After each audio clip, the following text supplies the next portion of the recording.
So this brightly colored flower is a trumpet creeper. There's little daddy longlegs taking advantage of it too.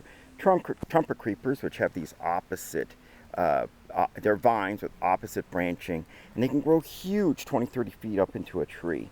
So they can grow quickly, and so aren't always suitable for every garden. But if you have a place you can naturalize or let them crawl up a big trellis, then they're pretty cool. And they'll sucker, but you just mow it in the areas you don't want it or cut it where you don't want it. But they're beautiful, beautiful plants.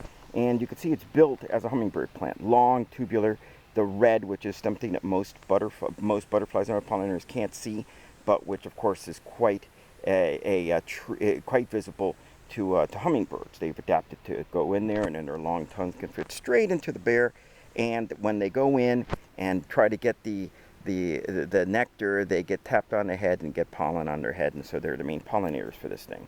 But you can see all sorts of things try to steal the nectar from it, because this has, according to a friend of mine who's been studying, who's been testing sugar content of a lot of different vines, and particular hummingbird vines, things that are, again, have those classic colors and growth habits. Guess what? This has the highest sugar concentration of any of the nectars. And assuming that, of course, that means that the hummingbird's going to like it, this is a favorite hummingbird plant.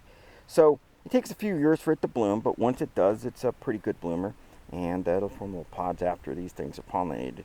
But again, not for every garden, but if there's a place this thing can creep and climb, trumpet creepers are perhaps one of the premier hummingbird plants. A beautiful native, the trumpet creeper.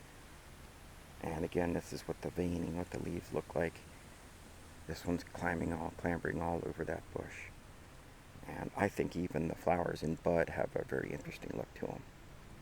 No real smell, but that is because hummingbirds, of course, don't have a sense of smell. But copious amounts of nectar and some of the richest concentrations of any of our native vines. Trumpet creeper.